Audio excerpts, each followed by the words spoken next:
Hello all, welcome back to our YouTube platform current affairs Adda Rohis academy. ఇదే మొదటిసారిగా నా classes చూడడం జరిగితే సబ్స్క్రైబ్ చేసుకోండి. కంటెంట్ నచ్చితే మాత్రం ఖచ్చితంగా లైక్ ఇవ్వండి. అండ్ కాంపిటేటివ్ ఎగ్జామ్ ప్రిపేర్ అవుతున్న మీ ఫ్రెండ్స్ అందరికీ ఈ వీడియో షేర్ చేయండి. అండ్ మీకేమైనా సజెషన్స్ ఉంటే కామెంట్ బాక్స్లో కామెంట్ చేయండి. Okay, let's look into our current affairs. First current affair చూడండి, మీకు ఇక్కడ ఏం కనబడుతుంది? Similipal tiger reserve. Yes, Similipal tiger reserve ఇదే కదా. సో ఎందుకు ఇప్పుడు సిమ్లీపాల్ టైగర్ రిజర్వ్ న్యూస్లోకి వచ్చింది? ఎస్, ఇక్కడ చూడండి, జమునాగర్ గ్రామంలో ముండా ట్రైబ్స్ సిమ్లీపాల్ టైగర్ రిజర్వ్లో పవిత్ర ప్రదేశమైన జయారాలో ఆచారాలు నిర్వహించకుండా, అంటే ఇప్పటి నుంచి అక్కడ ఎలాంటి ఆఫరింగ్స్ చేయకుండా ఎవరు ఒడిషా హైకోర్టు ఇటీవల బరిపాడలోని ఇంటిగ్రేటెడ్ ట్రైబల్ డెవలప్మెంట్ ఏజెన్సీకి ఒక తీర్పు ఇవ్వడం జరిగింది. అంటే ఏంటి అంటే, సింపుల్గా చెప్పాలంటే ఈ సిమ్లీపాల్ టైగర్ రిజర్వ్లో వాళ్ళకంటూ ఒక హోలీ ప్లేస్ ఉంటుందండి. ఆ ప్లేస్లో వాళ్ళు ఆఫరింగ్స్ ఇవ్వకుండా, ఎవరు ఎస్పెషల్గా ఈ ముండా ట్రైబ్స్ వీళ్ళు ఎలాంటి ఆఫరింగ్స్ ఇవ్వకుండా ఒడిషా హైకోర్టు రిపోర్ట్ ఇవ్వడం జరిగింది. సో ఇది కాంటెక్స్ట్. సో ఇటీవలి కాలంలో ఒడిషా హైకోర్టు ఎవరికి సంబంధించిన హోలీ ప్లేసెస్కి లైక్ ఆచారాలు నిర్వహించకుండా తీర్పు ఇవ్వడం జరిగింది. సో ఎవరు వాళ్ళు? ముండాస్. అది ఏ ప్లేస్లో? అది Simlipal tiger రిజర్వా, Bhitarkanika national పార్కా, like ఎలా అన్న మన క్వశ్చన్స్ రావచ్చు. ఇది కాంటెక్స్ట్. సో ఈ కాంటెక్స్ట్ లో భాగంగా మనం దీన్ని డీటెయిల్డ్ రివ్యూని మనం అబ్జర్వ్ చేస్తే ఇక్కడ మనం చూడొచ్చు అబౌట్ సిమ్లీపాల్ టైగర్ రిజర్వ్. ఇది ఎక్కడుంది? ఫస్ట్ థింగ్, ఇది మయూర్భంజ్ డిస్ట్రిక్ట్ లో ఉంది. ఒడిషాలో ఇది మయూర్భంజ్ డిస్ట్రిక్ట్ లో ఉంది. తర్వాత దీన్ని మనం చూసుకుంటే biogeographic zone, it harbours a unique blend of western ghats and eastern ghats and eastern Himalayan biodiversity. అంటే ఈ ప్లేస్లో అంట మనం చూసుకుంటే ఇక్కడ మనకి డెక్కన్ పెనిన్సులాకి సంబంధించిన వెదర్ కానీ, ఆ వెస్టర్న్ ఘాట్స్, ఈస్టర్న్ ఘాట్స్, తర్వాత ఈ ఈస్టర్న్ హిమాలయన్ బయోడైవర్సిటీకి సంబంధించిన ఇవన్నీ లైక్ కైండ్ ఆఫ్ స్ట్రక్చర్ని ఇక్కడ మనం ఎక్స్పీరియన్స్ చేయొచ్చు అని చెప్తుంది. అండ్ దీని ఏరియా చూసుకుంటే 2750 స్క్వేర్ కిలోమీటర్ ఉంటుంది. అండ్ ఇక్కడ మనం చూసుకున్న వాటర్ ఫాల్స్ ఏంటి అంటే, ఫస్ట్ జొరండా అండ్ బరేహి పని, ఈ రెండు వాటర్ ఫాల్స్ ఇక్కడ ఉన్నాయి. అండ్ దాంతో పాటుగా ఇక్కడ మనం చూసుకుంటే ఒక 2 ఎలిఫెంట్ రిజర్వ్స్ మనకు కనబడుతున్నాయి. అదేంటి అంటే, ఫస్ట్ హద్గర్, తర్వాత కుల్దీహా, ఈ 2 వైల్డ్ లైఫ్ శాంక్చురీస్ ని మనం ఇక్కడ చూడొచ్చు. సో అక్కడ ఎలిఫెంట్ రిజర్వ్స్ అని వచ్చింది. నేను మీ అందరిని అడుగుతున్న స్ట్రైట్ ఫార్వర్డ్ క్వశ్చన్ ఏంటంటే, ప్రాజెక్ట్ ఎలిఫెంట్ మన దేశంలో ఏ సంవత్సరంలో మనం తీసుకొచ్చాం? అర్థమవుతుందా? ప్రాజెక్ట్ ఎలిఫెంట్ మన దేశంలో మనం ఏ సంవత్సరం తీసుకొచ్చాం? Okay, yes. తర్వాత చూడండి, it is surrounded by the high plateaus, the highest peak being twin peaks. So ఇక్కడ ఎత్తైన శిఖరాలు 2 ఉన్నాయంట. ఫస్ట్ చూడండి, ఫస్ట్ ఏంటంటే కైరీబురు. సో ఏంటి ఫస్ట్ది? కైరీబురు మొదటి ఎత్తైన శిఖరం. తర్వాత చూసుకుంటే మేఘసాహిని, మేఘసాహిని. సో చూడండి, ఇవన్నీ దేనికి సంబంధించింది? ఒక సిమ్లీపాల్ టైగర్ రిజర్వ్ న్యూస్ లో వచ్చింది కాబట్టి ఇవన్నీ మనం డిస్కస్ చేయడం జరిగింది. సో ఇంకా మనం ఫైనల్ చూసుకుంటే, it is declared as a tiger reserve in 1956. ఇది 1956 లో టైగర్ రిజర్వ్ గా డిక్లేర్ అయింది. తర్వాత it is included under the project tiger 1973. So చూడండి, ఇంతకుముందు నేను ఏమడడం జరిగింది, మళ్ళీ ప్రాజెక్ట్ ఎలిఫెంట్ ఏ సంవత్సరంలో వచ్చింది? ఇక్కడ ఏంటి? ప్రాజెక్ట్ టైగర్ 1973 కింద ఇది మనకి టైగర్ రిజర్వ్ గా మారిపోయింది. తర్వాత recognised as a part of the world network, one of the biosphere reserves లో ఇది కూడా ఒక బయోస్పియర్ రిజర్వ్ గా 2009 లో డిక్లేర్ అయింది. మన దేశంలో మొత్తంగా బయోస్పియర్ రిజర్వ్స్ ఎన్ని ఉన్నాయి? 18 బయోస్పియర్ రిజర్వ్స్ ఉన్నాయి. సో దీన్ని కాస్త ఇప్పుడు ఈ లైక్ రియల్ టైమ్ విజువలైజేషన్స్ మనం అబ్జర్వ్ చేస్తే, ఎస్ ఇక్కడ చూడండి, మనం రియల్ టైంలో అబ్జర్వ్ చేస్తే ఎస్ ఇక్కడ మనకు కనబడుతుంది కదా, ఇదంతా ఏంటి? ఇదంతా మనకి ఒడిషా స్టేట్. ఈ ఒడిషా స్టేట్ లో ఎగ్జాక్ట్లీ ఈ ప్లేస్ లో మనకి సిమ్లీపాల్ లొకేట్ అయి కనబడుతుంది. ఇది అండి, ఇక్కడ ఈ ఏరియా మొత్తాన్ని మనం సిమ్లీపాల్ నేషనల్ పార్క్, ఇందులో మనకి సిమ్లీపాల్ టైగర్ రిజర్వ్ కూడా మనకి ఇందులోనే ఉంది. ఎస్, ఈ రేంజ్ లో మనకి హిల్స్ అనేటివి ఇలా మనకి ఇక్కడ లొకేట్ అయి మనకు కనబడుతుంటాయి. ఓకేనా? ఇది రియల్ టైం విజువలైజేషన్ అండి. Okay, yes. Next, so same script in Telugu మన టెలిగ్రామ్ గ్రూప్ రోహిస్ అకాడమీలో మనకి తెలుగు ఇంగ్లీష్ రెండిట్లో పీడిఎఫ్స్ అవైలబుల్గా ఉన్నాయి. ఓకేనా? Yes. Next, so biosphere reserve అనే కాంటెక్స్ట్ ఇప్పుడు లైమ్లైట్లోకి వచ్చింది. సో జాగ్రఫీ ఓరియంటేషన్లో మనం ఖచ్చితంగా అన్ని బయోస్పియర్ రిజర్వ్స్ని గుర్తుపెట్టుకోవాల్సిన అవసరం ఉంది. ఇక్కడ చూడండి, సో మనకి ఇక్కడ ఏంటి సిమ్లీపాల్, ఇంతకుముందు మనం ఇదేగా చూసింది. సో సిమ్లీపాల్ కూడా ఇందులో ఒక బయోస్పియర్ రిజర్వ్గా గుర్తించబడింది. ఇక దాంతోపాటు మనం చూసుకుంటే అమర్కంటక్ కానీ, కోల్డ్ డిసర్ట్ కానీ, గ్రేట్ రాన్ ఆఫ్ కచ్ కానీ, పన్నా కానీ, పంచమర్హి కానీ, నీలగిరి కానీ, అగస్తమలై కానీ, ఇలా మనకి చాలా అప్రాక్సిమేట్లీ మనకి మొత్తంగా 18 బయోస్పియర్ రిజర్వ్స్ ఉన్నాయి. ఓకే, నెక్స్ట్ చూస్తే దీని మీద మనం కొన్ని క్వశ్చన్స్ని ఎలా ఎక్స్పెక్ట్ చేస్తుంటే, విచ్ స్టేట్ ఈ సిమ్లీపాల్ టైగర్ రిజర్వ్ ఇన్, ఎక్కడుంది? మనకి ఒడిశాలో ఉంది. సెకండ్ క్వశ్చన్ మనం అబ్జర్వ్ చేస్తే, which tribes live in the Simlipal tiger reserve. ఇక్కడ ఏ ట్రైబ్స్ ఉన్నాయి? ఇంతకుముందు మనం ఎస్పెషల్గా ముండాస్ గురించి మాట్లాడుకున్నాం. అదేవిధంగా మనం ఇక్కడ చూస్తే కొల్హా కానీ, సంతాలీ కానీ, భూమిజా కానీ, బటూడి కానీ, గోండాస్ కానీ, ఖడియా కానీ, తర్వాత మంఖడియా కానీ, సహారా కానీ, ఇలాంటి ట్రైబ్స్ ఇక్కడ మనకి కనబడతాయి. నెక్స్ట్, దీని యొక్క ఏరియా అప్రాక్సిమేట్లీ 2750 స్క్వేర్ కిలోమీటర్ ఉంది. And which is the dominant tree species in Simlipal. ఇక్కడ మనం చూసుకుంటే డామినెంట్, చాలా వరకు ఆధిక్యత గల ట్రీ ఏంటి అంటే సాల్ ట్రీ. సో జాగ్రఫీ పర్స్పెక్టివ్లో కూడా ఈ వృక్షం చాలా ఇంపార్టెంట్, సాల్ వృక్షం. ఓకేనా? Yes. Next current affair. So next current affair ఏంటి? Government of India statistics app. So ఇది ఒక మొబైల్ అప్లికేషన్ గురించి మాట్లాడుతుంది. అప్లికేషన్ పేరేంటి? Government of India statistics app. So పేరులోనే ఉంది స్టాటిస్టిక్స్ అంటే గణాంకాల గురించిన ఒక రివ్యూని ఇస్తుంది. సో ఇక్కడ మనం చూస్తే మనకి ఇక్కడ ఒక ఎమినెంట్ పర్సనాలిటీ కనబడుతున్నారు. ఎవరైనా ప్రశాంత్ చంద్ర మహలనోబిస్. పేరేంటి? ప్రశాంత్ చంద్ర మహలనోబిస్, పీసో మహలనోబిస్ అంటాం. ఈయన పుట్టింది, చనిపోయింది June 29. ఓకేనా? సో మనకి స్టాటిస్టిక్స్ పితామహుడు, the father of India's statistics అంటే గణాంకాల పితామహుడుగా మనం ఈయన్ని తీసుకోవడం జరుగుతుంది.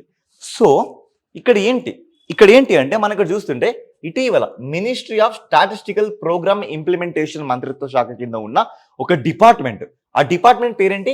National sample survey office, NSO 2025 గణాంక దినోత్సవం సందర్భంగా government of India statistics mobile యాప్ని లాంచ్ చేయడం జరిగింది. సో ఏం చెప్తుంది సార్ ఈ స్టాటిస్టిక్స్? పేరులోనే ఉంది కదా, స్టాటిస్టిక్స్ అంటే గణాంకాలు ఇస్తుంది. సరే వేటికి సంబంధించిన గణాంకాలు ఇస్తుంది? ఇండియాకి సంబంధించిన ప్రతి దాని గణాంకాలని ఈ మొబైల్ అప్లికేషన్లో ఇవ్వడం జరిగింది.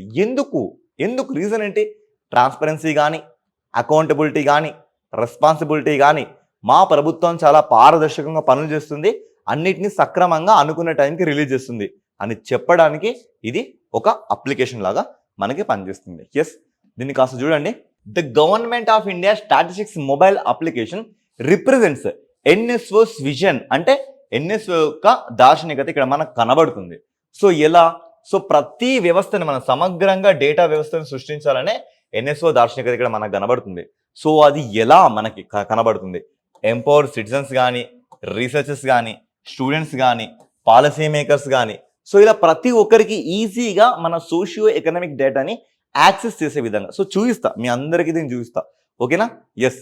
సో ఒకవేళ మనం ఈ మొబైల్ అప్లికేషన్ని ప్లే స్టోర్ నుంచి డౌన్లోడ్ చేసుకుంటే మనకి ఫస్ట్ ఇంటర్ఫేస్ ఇలా కనబడుతుంది. ఫస్ట్ ఏంటి? యాన్యువల్ సర్వే ఆఫ్ ఇండస్ట్రీస్ గురించి కానీ, annual survey of unique corporate sector గురించి కానీ, తర్వాత కన్స్యూమర్ ప్రైస్ ఇండెక్స్ గురించి కానీ, తర్వాత ఇండెక్స్ ఆఫ్ ఇండస్ట్రియల్ ప్రొడక్షన్ గురించి కానీ, తర్వాత నేషనల్ అకౌంట్ స్టాటిస్టిక్స్ గురించి కానీ, తర్వాత పీరియాడిక్ లేబర్ సర్వే గురించి కానీ ఇలా మనకు కనబడుతుంది. సో చూడండి, ఇక్కడ మనకి ప్రొడక్ట్స్ అని, హోమ్ అని, ఇన్ఫోగ్రాఫిక్స్ అని ఇలా మనకి ఫస్ట్ ఓపెన్ చేయగానే ఇది నేను ప్లే స్టోర్కి వెళ్ళి డౌన్లోడ్ చేసి మీ అందరికీ ఈజీగా అర్థమయ్యే విధంగా చూపించాలని నేను చేసిన ఒక చిన్న ప్రయత్నం. ఓకేనా? సో నెక్స్ట్ ఇక్కడ చూడండి, percentage share of the total 5 Indian states in different industry indicators. అంటే డిఫరెంట్ ఇండస్ట్రీ ఇండికేటర్స్ పరంగా మనం చూసుకుంటే ఇక్కడ చూడండి, టోటల్ లేబర్స్ కానీ, నంబర్ ఆఫ్ ఆపరేషన్స్ కానీ, టోటల్ ప్రొడక్షన్ కానీ, గ్రాస్ వాల్యూ యాడెడ్ కానీ, ఇక్కడ చూస్తే మన తమిళనాడు కానీ, గుజరాత్ కానీ, మహారాష్ట్ర కానీ ఇలా మనకి ప్రతిదీ కనబడుతుంది. ఇక్కడ చూసుకుంటే మనకి ఇన్ఫ్లేషన్, మేలో ఇన్ఫ్లేషన్ ఎంత ఉంది, తర్వాత IIP గ్రోత్ రేట్ ఇది మేలో ఎంత ఉంది, తర్వాత GDP గ్రోత్ రేట్ ఇది ఎంత ఉంది. సో మనం చూస్తే ఒక క్లారిటీకి మనం రావడం జరుగుతుంది. ఇక్కడ ఏంటి? మొత్తం గణాంకాలని, భారతదేశం సంబంధించిన ప్రతి స్టాటిస్టిక్స్ని ఇక్కడ ఇది అడ్రస్ చేయడం జరుగుతుంది. సో ఇది దీనికి సంబంధించిన ఇష్యూ.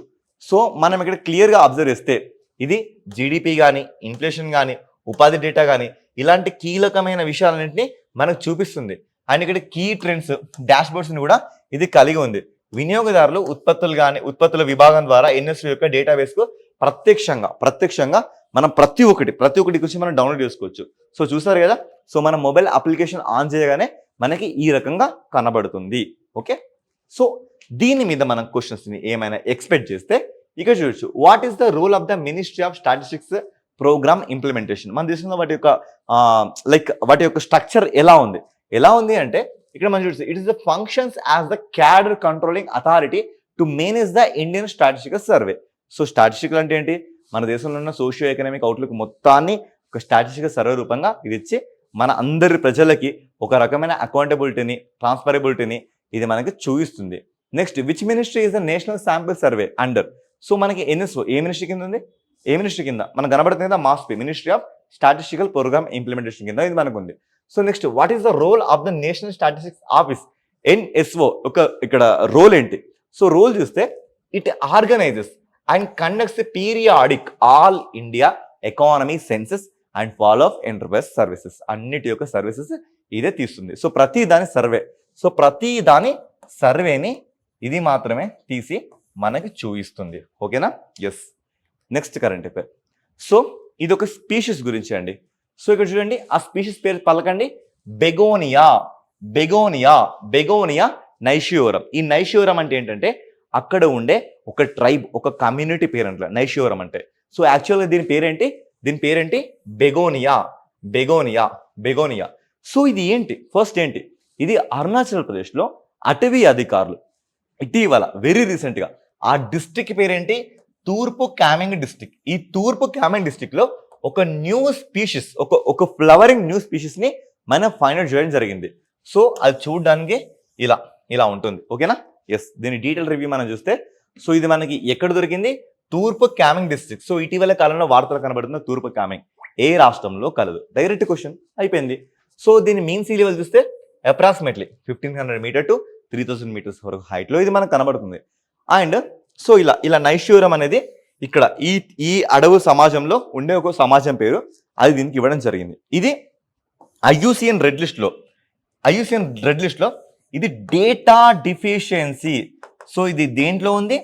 డేటా డెఫిషియన్సీ అనే రేంజ్లో ఇది మనకి కనబడుతుంది. సో ఇది మనకి డేటా డెఫిషియన్సీలో ఇది మనకి కనబడుతుంది. సో ఇది దీనికి సంబంధించిన ఇంగ్లీష్ స్క్రిప్ట్. దీని మీద మనం క్వశ్చన్స్ని ఎక్స్పెక్ట్ చేస్తే, సో బెగోనియా నైషియోరం అనే స్పెసిఫికల్లీ ఫౌండ్ ఎక్కడ? ఈస్ట్ కామెంగ్. ఏ స్టేట్? అరుణాచల్ ప్రదేశ్. ఓకేనా? సో అరుణాచల్ ప్రదేశ్లో ఇది మనకు కనబడుతుంది. సో ఇలా మనం క్వశ్చన్స్ ఎక్స్పెక్ట్ చేయొచ్చు. ఇక ఐయుసిఎన్లో చూసుకుంటే ఇది మనకి డేటా డెఫిషియెంట్లో కనబడుతుందని కూడా ఇది మనకు చెప్తుంది. ఓకేనా? సో నెక్స్ట్ కరెంట్ అఫైర్, ఇది తెలంగాణ రీజనల్ కరెంట్ అఫైర్స్కి సంబంధించిన ఇష్యూ. ఓకేనా? సో ఇక్కడ మనం చూస్తే ఒకటి కనబడుతుంది. ఏంటి? TG Telangana data exchange. So పేరులోనూ ఉంది. ఏంటి? తెలంగాణకు సంబంధించిన డేటాని ఎక్స్చేంజ్ చేస్తుందంట. సో ఏం డేటా? ఎందుకు ఎక్స్చేంజ్ చేయాలి? ఎక్స్చేంజ్ చేయకపోతే జరిగే నష్టాలు ఏంటి? సో ఇది కాంటెక్స్ట్. సో క్లారిటీగా చూడండి ఇక్కడ. So Telangana data exchange is aimed at developing cross domain AI solutions through collaboration between the state, startups, industry partners and research institutions. అంటే ఏంటంటే తెలంగాణ స్టేట్ ఒక ఇనిషియేటివ్ తీసుకోవడం జరిగింది త్రూ AI ద్వారా. ఏంటి అంటే సో గవర్నమెంట్కి, ఇండస్ట్రీస్కి, తర్వాత స్టార్టప్స్కి వీటి మధ్య డేటాని ఎక్స్చేంజ్ చేసుకుంటూ, ఒకరినొకరు డేటాని ఎక్స్చేంజ్ చేసుకుంటూ సో సమగ్రంగా అభివృద్ధిని సాధించాలని తీసుకొచ్చిన ఒక ప్రోగ్రామ్ పేరేంటి? Telangana data exchange programme. So ఏం చెప్తుంది? సో ఇది ఏం చెప్తుంది అండ్ ఇది ఏం కాంట్రిబ్యూట్ చేస్తుంది? సో ఇది ఎవరితో టైఅప్ అయింది అంటే జపాన్ ఇంటర్నేషనల్ కోఆపరేషన్ ఏజెన్సీ జికాతో ఇది టైఅప్ అయి will be launching Telangana data exchange platform, the first state led digital public infrastructure for AI. So చూడండి, డిజిటల్గా పబ్లిక్ ఇన్ఫ్రాస్ట్రక్చర్ని మనం గెయిన్ చేయడం వల్ల అది ప్రజలందరికీ ట్రాన్స్పరెన్సీని, అకౌంటబిలిటీని చూపిస్తుంది అన్నట్లుగా. సో త్రూ AI అంటే AI ద్వారా ఈ డిజిటల్ పబ్లిక్ ఇన్ఫ్రాస్ట్రక్చర్ని మనం డెవలప్ చేస్తున్నాం. సో ఇలాంటి ఫస్ట్ స్టేట్గా తెలంగాణ భారత్లో నిలవనుంది. అండ్ దీనికి మనం చూసుకుంటే so Telangana AI mission already ఉంది, టీ హబ్ కానీ, తర్వాత మ్యాథ్ కానీ, సో ఇదే విధంగా ఐఐటి హైదరాబాద్ కానీ, వీళ్ళందరూ గవర్నమెంట్ టెక్నాలజీని వాడుతూ సో రాబోయే 5 సంవత్సరాలలో 2000 కంటే ఎక్కువగా ఏఐ రెడీ డేటా సెట్లని మనం లాంచ్ చేయాలని ఫిక్స్ అయిపోయాం. అంటే సింపుల్గా మన భాషలో చెప్పాలంటే ఈ ఏఐ ద్వారా డేటాని ఎక్స్చేంజ్ చేసే హబ్లని మనం క్రియేట్ చేస్తున్నామంట. సో ఈ కాంటెక్స్ట్లో మన సీఎం రేవంత్ రెడ్డి గారు ఏమని చెప్పడం జరిగిందంటే Telangana is not just as a leader in AI but also as the model for how technology can empower people. అంటే మనం ఆ టెక్నాలజీతో పీపుల్ని ఎలా ఎంపవర్ చేయాలి, సో మనం ఒక లీడర్గా మాత్రమే కాదు ప్రజలందరినీ సైతం దీంట్లో మనం పార్టిసిపేట్ చేయాలని రేవంత్ రెడ్డి గారు ఇక్కడ చెప్పడం జరిగింది. అండ్ దాంతో పాటు సో దీన్ని మనం ఫ్లాగ్షిప్ ఇనిషియేటివ్గా under Telangana AI mission, under Telangana state AI strategy and road map launch in September 2024. అంటే మనకి సెప్టెంబర్ 2024లో ఏఐ మిషన్ గురించి కానీ ఏఐకి సంబంధించిన ప్రాజెక్ట్స్ గురించి మాట్లాడడం జరిగింది కదా, దాంట్లో భాగంగానే మనం దీన్ని పరిగణిస్తున్నాం అని చెప్పడం జరిగింది. ఓకేనా? ఎస్. సో నెక్స్ట్ ఇది ఏపీ రీజనల్ కరెంట్ అఫైర్స్లో మనం చూసుకుంటే ఇక్కడ మనం కనబడుతుంది ఏపీ కిషోరీ వికాసం. సో పేరులోనే ఉంది కిషోరీ వికాసం అంటే ఎవరు? బాలికలకు సంబంధించిన ఒక ప్రోగ్రామ్ అన్నట్లుగా. సో కిషోరీ వికాసం ఏం చెప్తుంది? సో కిషోరీ బాలికా వికాసం ప్రోగ్రాం మళ్ళీ పునఃప్రారంభమైంది. ఈ మేరకు అన్ని కలెక్టరేట్లలో రాష్ట్ర సచివాలయ శాఖల ఆదేశాలు ఇచ్చింది. ఈ కార్యక్రమం అమలుకు తగిన చర్యలు చేపట్టాలని ఇప్పుడు ఏపీ లైమ్ లైట్లోకి వచ్చింది. అసలు ఏం చెప్తుంది సార్ ఇది? ఏం చెప్తుందంటే స్కూల్ డ్రాప్అవుట్స్ కానీ, ఆడవాళ్ళ ఎస్పెషల్గా ఈ బాలికలకు సంబంధించిన మెన్స్ట్రువల్ ప్రాసెస్ కానీ, వాళ్ళ మెంటాలిటీ కానీ, సో ప్రతిదాన్ని ఇక్కడ అడ్రస్ చేస్తూ వారికంటూ కొన్ని శాఖల్ని అలొకేట్ చేస్తూ వీళ్ళందరినీ పర్యవేక్షిస్తూ ఉంటారు అన్నట్లుగా. సో ఇది దీనికి ఉన్న స్ట్రక్చర్. సో ఒకసారి మనం ఇక్కడ చూస్తే సో చూడండి, స్కూల్స్ కానీ కాలేజీలు కానీ వెళ్ళని బాలికల్ని గ్రూప్ మహిళా పోలీస్ వెల్ఫేర్ ఎడ్యుకేషన్ అసిస్టెంట్లని ఏర్పాటు చేసి సూచనలు ఇస్తారు. తర్వాత గ్రామం, వార్డు, అంగన్వాడీ కేంద్రాల్లో అందుబాటులో ఉన్న బాలికలతో పాఠశాలలు కాలేజీలకు దూరంగా ఉన్న బాలికల్ని గ్రూపులుగా ఏర్పాటు చేసే బాధ్యతను ఎవరికి ఇస్తున్నారు? మహిళా పోలీస్ కానీ, వెల్ఫేర్ కానీ, ఎడ్యుకేషన్ అసిస్టెంట్ కానీ, విలేజ్ వార్డ్ సెక్రటరీ కార్యదర్శులు కానీ వీళ్ళందరికీ అప్పగించినట్లు మనం తెలుపుతున్నారు. సో నెక్స్ట్ దీని ప్రొసీజర్ ఎలా ఉంటుందంటే సో తర్వాత ఈ బాలికలందరినీ ఒక గ్రూప్గా పెట్టి ఆ గ్రూప్కి మహిళా పోలీసుల్ని కన్వీనర్గా వ్యవహరిస్తారు. సో వ్యవహరించి వీళ్ళందరికీ వీళ్ళు ఎన్లైట్మెంట్ చేస్తారు. ఎలా? ఎడ్యుకేషన్ కానీ, హెల్త్ కానీ, న్యూట్రిషన్ కానీ, మెన్స్ట్రువల్ పీరియడ్ కానీ, తర్వాత చైల్డ్ లేబర్స్ ఇష్యూస్ కానీ, పోక్సో యాక్ట్ గురించి కానీ, ఆత్మరక్షణ గురించి కానీ, తర్వాత వృత్తి విద్య కానీ, తర్వాత జీవనోపాధి కానీ, ఇవన్నిటి గురించి వీళ్ళని అడ్రస్ చేసే ఒక ప్రోగ్రామ్ మనం ఏమంటున్నాం? కిషోరీ. సో బాలిక కిషోరీ వికాసం అని మనం ఇక్కడ పిలవడం జరుగుతుంది. సో నెక్స్ట్ కరెంట్ అఫైర్ చూస్తే ఐఎన్ఎస్ తమాల్. సో పేరేంటి? ఐఎన్ఎస్ తమాల్గా ఇక్కడ వచ్చింది. సో ఐఎన్ఎస్ తమాల్ హిందూ మహాసముద్రంలో తలెత్తుతున్న భద్రతా సవాళ్ళని సమగ్రంగా ఎదుర్కొనేందుకు భారత నౌకాదళం గత కొన్నేళ్లుగా రష్యాతో మైత్రిని కొనసాగిస్తుంది. సో ఈ సందర్భంగా మన రక్షణ ఒప్పందంలో రష్యాలోని ఎంటార్ షిప్ యార్డ్ లో నిర్మించిన ఐఎస్ తమాల్ను మన విధుల్లోకి తీసుకోవడం జరిగింది. సో ఇది ఎక్కడ మేక్ అయింది? సో ఇదేదో మజ్గావ్ డాకో లేదా కలకత్తా గార్డెన్ షిప్ బిల్డర్స్ అక్కడ మేక్ అవ్వలేదు. ఇది ఎక్కడ మేకే వచ్చింది? ఇది రష్యాలో మేకే వచ్చి సో భారత navy western command flag officer commanding in chief vice admiral Sanjay Singh అధ్యక్షతన ఇది మనం విధుల్లోకి దీన్ని తీసుకోవడం జరిగింది. సో ఇది ఐఎన్ఎస్ తమాల్కి సంబంధించిన ఇష్యూ. సో సేమ్ ఇష్యూ మనకి ఇక్కడ ఇంగ్లీష్ స్క్రిప్ట్లో కూడా ఉంది. సో దీన్ని మనం చూసుకుంటే దీని కమిషన్ మనకి ఎప్పుడు జరిగింది? 2 జూలై 2025లో ఇది మనకి జరిగింది. సో ఫారెన్ సోర్స్గా మనం దీన్ని చూసుకుంటే సో ఇది ఎక్కడి నుంచి వచ్చింది? మనకి ఎంటార్ షిప్ యార్డ్. ఇది ఎక్కడుంది? రష్యాలో మనకి లొకేట్ అయింది. సో స్టెల్త్ ఫ్రిగేట్ అంటే శత్రువుల కంటికి చిక్కకుండా ఇది పారిపోయే ఒక నౌక లాంటిది. తర్వాత ఇక్కడ మనం బ్రహ్మోస్ ఇంటిగ్రేషన్ అంటే దీని నుంచి మనం బ్రహ్మోస్ మిసైల్ ని కూడా మనం లాంచ్ చేయొచ్చు. తర్వాత సో చూసుకుంటే ఇవన్నీ సిగ్నిఫికెంట్ ఇష్యూస్ దీంట్లో మనకి కనబడుతున్నాయి. ఓకేనా? Yes. So next current affair చూస్తే సో తీరగస్తీలో మరొక పాట్రోలింగ్ వెసెల్. సో పేరేంటి? అదమ్య. ఇది నేవీకి సంబంధించిన ఇష్యూ కాదు. ఇది ఎవరికి సంబంధించింది? కోస్ట్ గార్డ్, ఇండియన్ కోస్ట్ గార్డ్కి సంబంధించిన ఇష్యూ. ఎవరికి సంబంధించిన ఇష్యూ? ఇది ఇండియన్ కోస్ట్ గార్డ్కి సంబంధించిన ఇష్యూ. సో సాగర జలాల్లో అత్యంత వేగంగా దూసుకుపోయే ఈ అదమ్యను ఎవరు దీన్ని కన్స్ట్రక్ట్ చేశారు? గోవా షిప్ యార్డ్ దీన్ని తయారు చేస్తారు. దీన్ని ఏ కాంటెక్స్ట్ లో తయారు చేశారు? ఫాస్ట్ ప్యాట్రోల్ వెజల్ గా మనం దీన్ని తీసుకుంటాం. సో ఇలా అదమ్య కూడా మనకి తీరగస్తీ దళాల్లోకి వచ్చేసింది. సో నెక్స్ట్ చూస్తే సో దేశంలోనే తొలి డిజిటల్ హైవే. సో ఇప్పటివరకు మనం హైవేస్ ని కూడా ఇప్పుడు డిజిటల్ గా కన్వర్ట్ చేయడం జరుగుతుంది. సో ఇక్కడ చూసుకుంటే చూడండి, ఢిల్లీ గురుగ్రామ్లను కలిపే ద్వారకా ఎక్స్ప్రెస్ హైవేని ఏఏ సహాయంతో, ఆర్టిఫిషియల్ ఇంటెలిజెన్స్ సహాయంతో advanced traffic management system, so పేరేంటి అడ్వాన్స్డ్ ట్రాఫిక్ మేనేజ్మెంట్ సిస్టమ్స్ లో అందుబాటులో తీసుకొచ్చారు. దీన్ని దేశవ్యాప్తంగా అమలు చేయాలని కేంద్రం కూడా భావిస్తుంది. సో ఇక్కడ చూడండి, జాతీయ రహదారుల ప్రాధికారిక సంస్థ మార్గదర్శనకు అనుగుణంగా సో దీన్ని తయారు చేస్తుంది. సో సింపుల్ గా చెప్పాలంటే ఇది డిజిటల్గా ఎలా మారిందంటే, మనకి ప్రతి ఏరియాలో పోల్స్ కానీ లేదంటే ఏ టూల్స్ కానీ ప్రతి దాన్ని ఉపయోగిస్తూ ఇక్కడ ఉండే స్పీడ్ మీటర్స్ కానీ, ఇక్కడ జరిగే యాక్సిడెంట్ ఇష్యూస్ కానీ, ఇక్కడ జరిగే ప్రతి దాన్ని ఇది మనకి రికార్డ్ చేస్తూ సో మనకి ఇస్తుంది. ఇక్కడ చూడండి, ట్రిపుల్ రైడింగ్, పరిమితికి మించిన వేగం వంటి 14 రకాల ట్రాఫిక్ ఉల్లంఘనలు. ఇక్కడ చూడండి ఏంటి, ఈ అడ్వాన్స్డ్ ట్రాఫిక్ మేనేజ్మెంట్ సిస్టమ్, ఇవన్నింటినీ పసిగడుతుంది. సో సింపుల్ గా అదేదో రోడ్ అయితే మనకి డిజిటల్ గా కనబడదండి. సో మనకి ఇలా పక్కన పోల్స్ ఉంటాయి కదా, ఇలా పోల్స్ ఉంటాయి కదా, ఆ పోల్స్ కి సంబంధించిన దగ్గర మనం సెన్సార్స్ ని అమర్స్తాం అన్నట్లుగా. సో ఇలా అదేంటి, ఢిల్లీ గురుగ్రామ్ ని కలిపే ద్వారకా ఎక్స్ప్రెస్ హైవే. సో ఈ హైవే మొత్తం ఇలా మనకి డిజిటల్ గా కన్వర్ట్ అయిపోయింది. ఓకే, ఎస్, ఇవి అండి ఈరోజు కరెంట్ అఫైర్స్. ఇంతకంటే మోర్ క్వాలిటీతో మనం మళ్ళీ కలుసుకుందాం. Thank you.